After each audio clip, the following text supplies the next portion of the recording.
फिलहाल आपको बताते चले, पाकिस्तान ने अपना एयर स्पेस खोल दिया है। शाम 5 बजे से ही सीज फायर लागू हो गया है, युद्ध विराम, जिसके बाद अब पाकिस्तान की ओर से अपना एयर स्पेस खोला गया है। अब धीरे धीरे देखते जाइए होगा क्या, क्योंकि हमने घुसकर पाकिस्तान को जो सबक सिखाया है हिंदुस्तान ने, हमारी इंडियन आर्मी ने, हमारी नेवी ने, हमारे एयरफोर्स ने, पाकिस्तान ने अपना फिलहाल एयर स्पेस खोल दिया है। पाकिस्तान ने अपना एयर स्पेस खोल दिया है, ये बड़ी जानकारी सामने आ रही है। लेकिन चुन चुन कर उसकी ओर से जो झूठ फैलाया गया था उसका जवाब भी भारत की ओर से लगातार दिया जा रहा है। आप सोचिए, आज सुबह भी प्रेस कॉन्फ्रेंस हुई, शाम को भी प्रेस कॉन्फ्रेंस हुई और उसमें हमारी सेना की ओर से उसके चेहरे को बेनकाब किया गया है। फिलहाल पाकिस्तान की ओर से अपना एयर स्पेस खोला जा चुका है।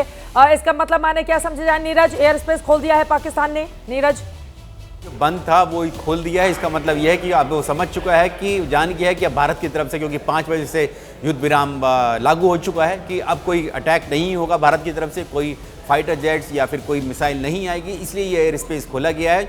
लेकिन आपको मैं बता दूं कि चित्रा, कि पाकिस्तान जो मिस इन्फॉर्मेशन की बात जो तीनों सेना के अधिकारी कह रहे थे, ये पाकिस्तान की हमेशा से फितरत रही है कि मिस इन्फॉर्मेशन और डिसइन्फॉर्मेशन फैलाना। और अभी आप देखना, जैसे ये युद्ध विराम हुआ है उसकी तरफ से फिर से कोशिशें की जाएंगी इसी तरह की झूठी सच्ची खबरें लगा के, कि हमने जो है भारत को जो है लाए हैं टेबल पर बातचीत करने के लिए और हमने जो है युद्ध विराम किया है, भारत मान लिया है। और हालांकि ये बात भी साफ है कि अमेरिका की तरफ से कोशिशें की जा रही थी। जैसे ही अमेरिका को लगा कि भारत बड़ी कार्रवाई जो है पाकिस्तान के खिलाफ कर रहा है, पाकिस्तान के जितने मिलिट्री बेस हैं उनके खिलाफ कार्रवाई कर रहा है, तो उसके बाद ही पाकिस्तान ने शुरुआत की बातचीत करने की। उससे पहले तक तो वाइस प्रेसिडेंट जेडी वेंस कह रहे थे हमें कोई मतलब नहीं है, दोनों देश आपस में निपटते रहेंगे। लेकिन अब जो बातचीत हो रही है, जिसमें खुद मार्को रूबियो ने कहा कि जेडी वेंस, नीरज देश के जो हमारे देशवासी हिंदुस्तानी सुन रहे हैं उनके लिए बताइए, ये जो ब्लैकआउट हो रहा था रात भर लोगों के लिए, जिस तरह की मुसीबतें पाकिस्तान लेकर आ रहा था, ड्रोन से हमला हुआ, कल हमने पंजाब में एक हिस्से में देखा, एक रिहायशी इलाके में गिरा जिसमें 3 लोग घायल हुए थे।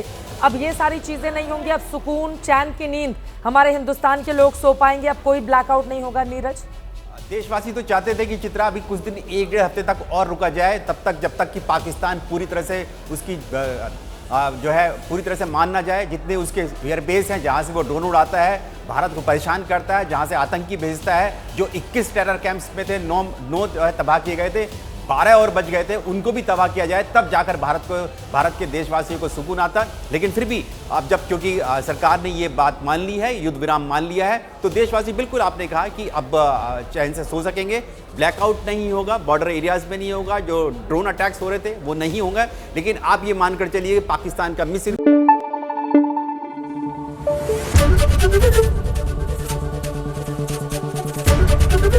एबीपी न्यूज आपको रखे आगे।